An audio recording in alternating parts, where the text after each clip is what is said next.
Ya, Assalamualaikum warahmatullahi wabarakatuh. Hari ini kita masuk pertemuan ke-11 berkenaan tentang prinsip mengenal nasabah. Jadi ini pertemuan 11 di manajemen bank syariah. Langsung saja ya. Jadi penting untuk bank untuk melakukan analisis tentang nasabah. Prinsip mengenal nasabah. Ini kebijakan yang harus diterapkan. Jadi setiap nasabah ya itu harus diketahui oleh bank identitasnya, transaksinya, dan kalau misalnya ada transaksi keuangan yang mencurigakan, itu perlu sebagai masukan bank untuk memberikan pinjaman atau juga melaporkan kepada pemerintah berkenaan tentang transaksi pencucian uang atau transaksi yang berkenaan dengan tindakan terorisme.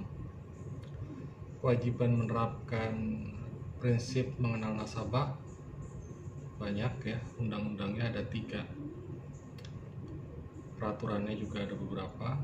Ada peraturan Bank Indonesia nomor 310 PPI 2001, ada keputusan Menteri Keuangan, dan ada keputusan dari Badan Pengawas Pasar Modal. Jadi prinsip know your customer di pasal 77 ya tentang Undang-Undang TPPU ya. Jadi penyedia jasa keuangan wajib memberikan identitasnya secara lengkap dan akurat. Jadi penting. Makanya kita kalau misalnya mau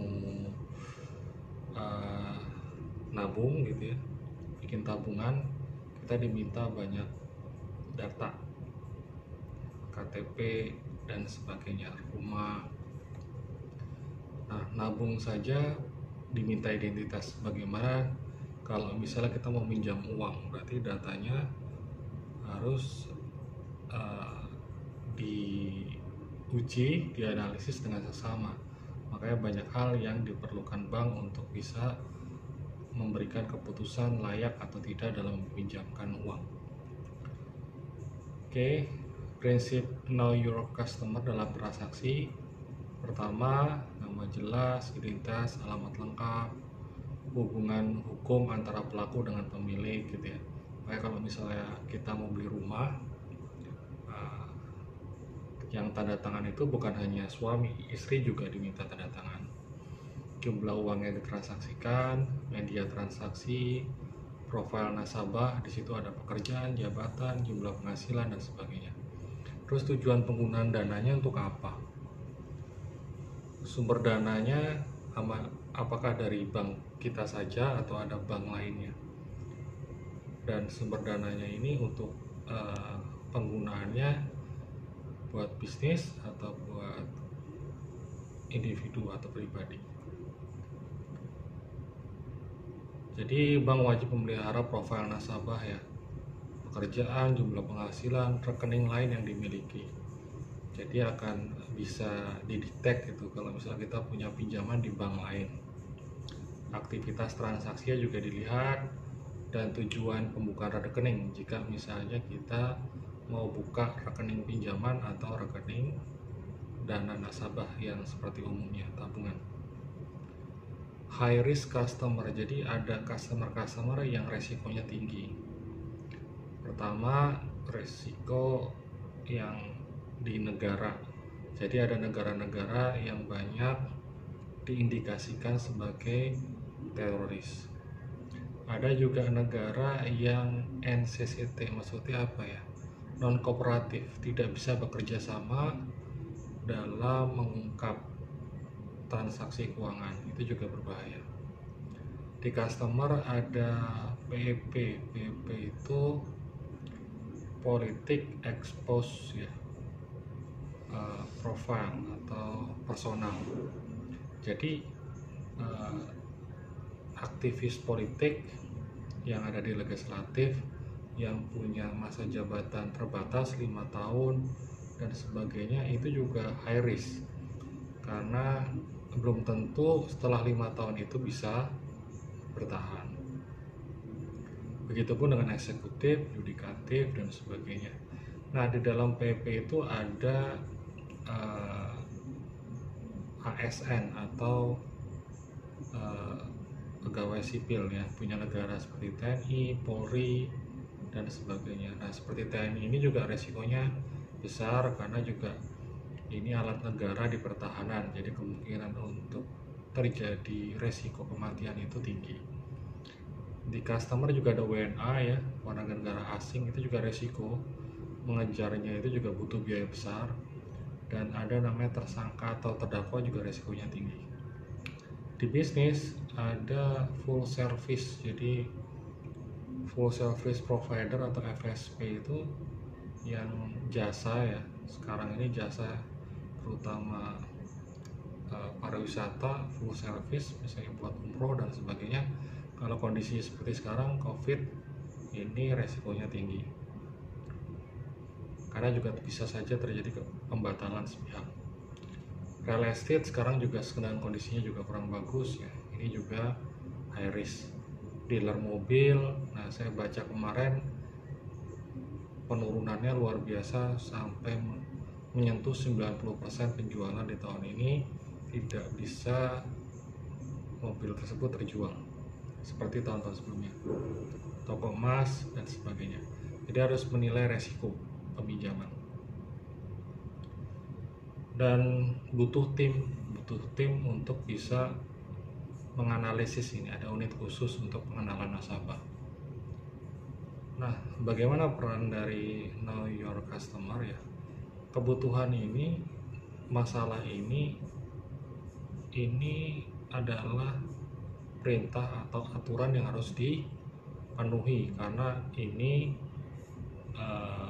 merupakan syarat dari Bank Indonesia, Departemen Keuangan, OJK, dan pasal 17 tentang Undang-Undang TPPU ya, pencucian uang itu mewajibkan ini. Jadi kita harus bisa menganalisisnya.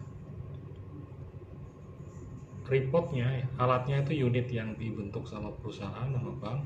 Reportnya ada cash transaction ya, CTR, ada suppose transaction report. Jadi ada yang transaksi cash secara umum, ada yang suppose itu apa ya, yang mencurigakan, yang aneh gitu ya. Nah, ini bisa sebagai penentuan jalan atau tidak. Nah, identifikasi dari tim itu ya dalam transaksi keuangan mencurigakan ya, menganalisis dari kebijakan, kebiasaan, profil, bisnisnya apa, pekerjaan, sumber dananya dari mana gitu ya. Kalau ini red flag atau bendera merah gitu ya, harus dianalisis wajar atau tidak. Kalau tidak wajar, dijustifikasi, dianalisis lebih dalam. Ada nggak unsur TKM ya, transaksi keuangan mencurigakan?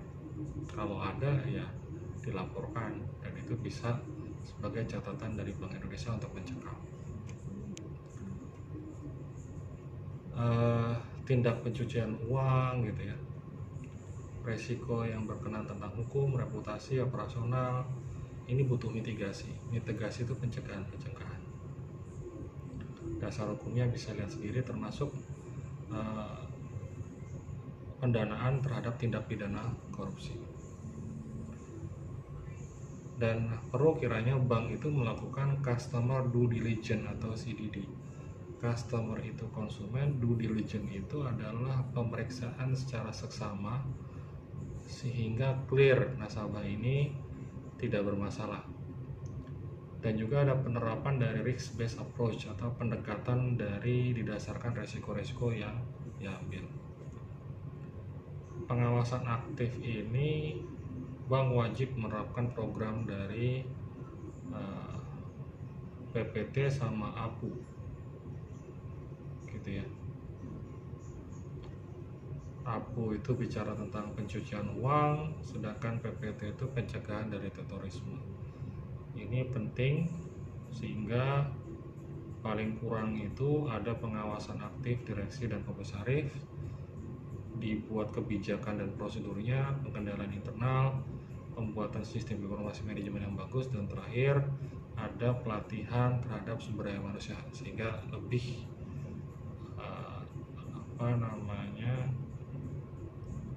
lebih bisa memastikan, punya skill, punya kemampuan dalam menganalisa transaksi keuangan tersebut.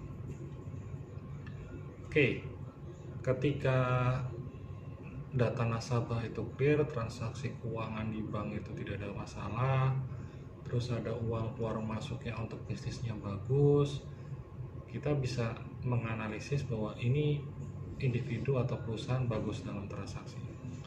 Makanya perlu dinilai itu ada 6 pertimbangan. Pertama, karakternya dari personal ya, kejujuran, perilaku dan sebagainya. Yang kedua, kapasitas, kesuksesan meminjam dan menjalankan bisnis, nilai dari arus kas. Beberapa kali meminjam, balik enggak, arus kasnya bagus enggak. Yang ketiga, modal. Kita tahu tentang neraca, aset sama dengan utang plus modal. Modal sama dengan aset dikurangin utang. Jika asetnya lebih besar daripada hutang, masih positif, itu bank masih berani. Tapi kalau kewajibannya lebih besar daripada aset ya, itu membahayakan gitu ya. Dan modalnya bisa nggak minus? Ada beberapa perusahaan yang minus gitu ya. Dan ada modalnya yang cukup kecil, sehingga kalau misalnya terjadi fraud atau terjadi gagal bayar, itu modalnya tidak bisa nutup pinjaman, itu berbahaya bagi perusahaan. Terus butuh agunan, terus juga dinilai dari kondisi ekonominya. Kalau kondisi ekonomi sekarang ya, yang bank sekarang itu kesulitan karena banyak yang gagal bayar dalam angsuran gitu, di properti maupun di aktivitas pinjaman personal berupa mobil dan motor, pinjaman itu angsurannya agak bermasalah. Terus yang terakhir, butuh dinilai tentang kepatuhan terhadap hukum dan peraturan. Kalau perusahaan dinilai juga tentang kepatuhan membayar pajak dan sebagainya. Semua pinjaman komersial ini resikonya bisa dilihat dari tipe-tipe dari kredit yang diberikan. Terus jangka waktu pinjaman, semakin lama resikonya semakin besar. Metode dan penentuan waktu pembayaran kembali. Jadi angsurannya berapa, semakin cepat itu semakin bagus, tapi semakin lama juga semakin besar resikonya. Tingkat bunga, semakin besar bunga dan fee yang dibayar juga resikonya kepada nasabah juga besar, bisa gagal bayar. Makanya harus dihitung. Terus yang kelima, agunannya jika disyaratkan. Dan yang terakhir tentang resiko perjanjian atau covenants. Kalau misalnya saya punya rumah dan ketika perjanjiannya 15 tahun gitu ya, tidak bisa membayar, atau mungkin saja peminjam itu meninggal dan sebagainya, itu pasti ada resiko-resiko terhadap kredit yang diberikan oleh bank. Oke, penentuan harga pinjaman ya, ketika margin keuntungan atas pinjaman komersial sangat tipis, ini juga harus diukur. Kalau estimasi biayanya itu lebih besar daripada margin keuntungan kita, ini malah jadi rugi gitu ya. Tapi kalau penentuan harga pinjaman ini juga terlalu tinggi, banyak bank-bank lainnya yang bisa bersaing, sehingga bisa saja pinjaman itu pergi ke tempat lain. Terutama perusahaan-perusahaan yang besar pasti akan melakukan seleksi terhadap bank-bank yang ingin dipinjami atau untuk memberikan pinjaman. Penentuan harga pinjaman kalau misalnya terlalu rendah gitu ya, pendapatan bank lebih rendah daripada resiko yang mereka tanggung, ini juga berbahaya. Kalau misalnya banyak yang gagal bayar, banyak yang tidak bisa membayar angsuran, itu juga membahayakan bagi perusahaan. Oke, kita bicara tentang portofolio real estate ya. Real estate ini suatu hal yang bisnis yang terus-menerus ada sampai saat ini, cuman kondisinya saat ini lagi terpuruk karena ada COVID ini. Banyak orang menahan duitnya untuk membeli kebutuhan tersier seperti layaknya properti dan rumah pribadi maupun mobil pribadi.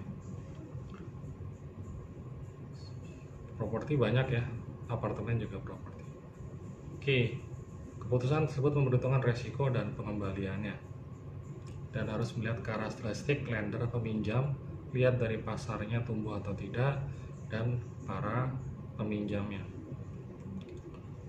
Nah, kalau misalnya bicara tentang real estate, bicara tentang hipotek, kita diwajibkan minimal DP 20%. Kalau misalnya kurang dari 20% ya harus ada penjamin, harus ada asuransi yang menjaminkan itu.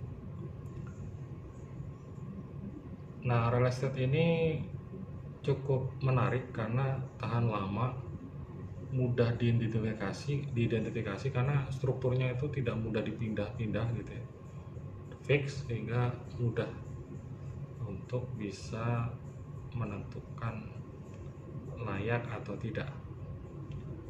Nah, selama masa deflasi atau resesi ekonomi, nilai dari real estate ini turun gitu ya. Kelemahan dari real estate sebagai jaminan adalah nilainya dipengaruhi oleh kekayaan berdekatan. Jadi real estate yang lingkungannya bagus, lingkungannya menengah ke atas, punya fasilitas yang cukup, jalannya lebar, lingkungannya bagus, itu jauh lebih mahal daripada properti yang jalannya sempit, gang sempit. Jadi lingkungan itu mempengaruhi harga. Yang kedua, properti itu kelemahannya tidak liquid ya, tidak liquid, butuh waktu untuk menjual. Nah, penting ada credit scoring ya, menilai tentang keamanan dari pinjaman properti. Pinjaman properti itu bisa tanah, bisa konstruksi dan pembangunan real estate, properti komersial seperti pusat perbelanjaan, bangunan, kantor, dan gudang, banyak hal lainnya. Nah, sekarang kita bicara tentang pinjaman konsumen. Jadi data konsumen dianalisis, ini orangnya bisa bayar atau tidak, layak atau tidak gitu ya. Nah, ketika sudah aman ya kita bisa memberikan pinjaman. Pinjaman individu itu seperti untuk kebutuhan rumah tangga gitu ya, keluarga, untuk nikah mungkin itu juga bisa.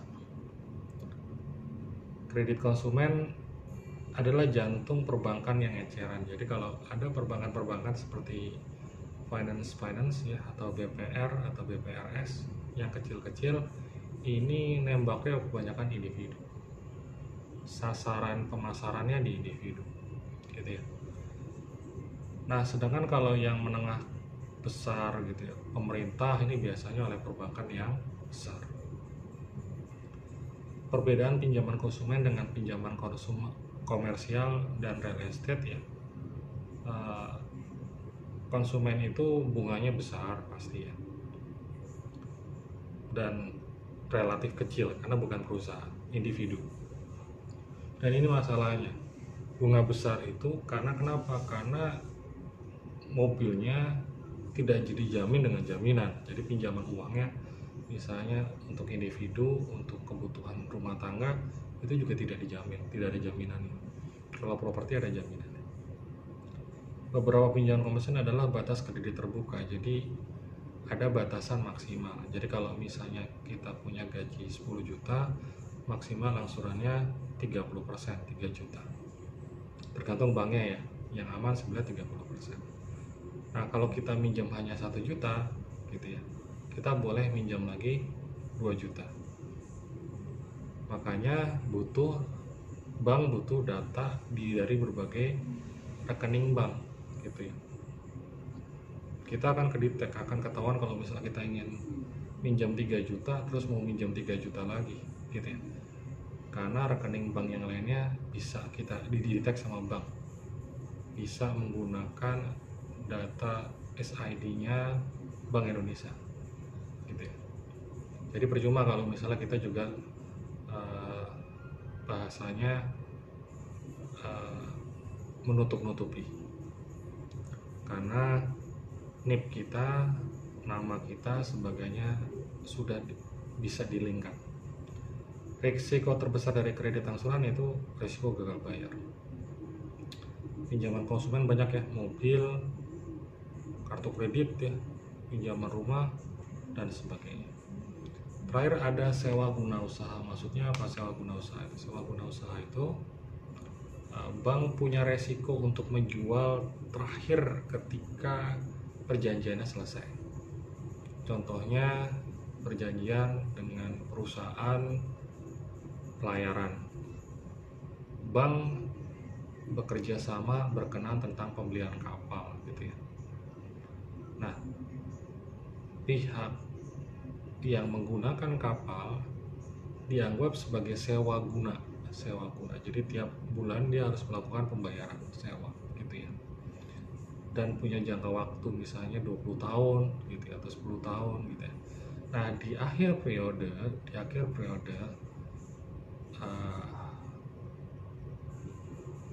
bank yang bertanggung jawab untuk menjual dari kapal tersebut gitu.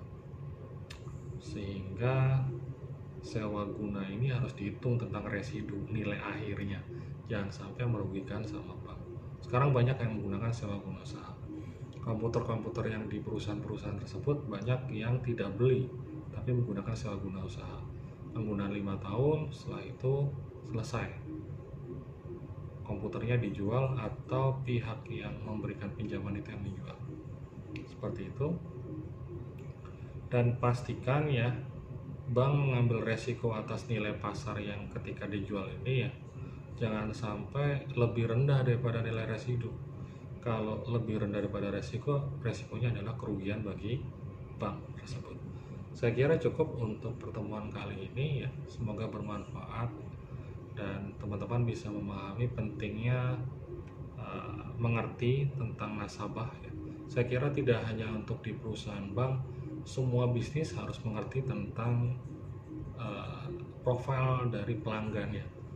Apa yang diminta pelanggan, produk apa yang dibutuhkan pelanggan, kita bisa memberikan yang terbaik kepada pelanggan tersebut dan mengamankan dari akibat karena macetnya arus gas yang terjadi ketika gagal bayar atau fraud atau terjadi masalah. Sekian, assalamualaikum warahmatullahi wabarakatuh.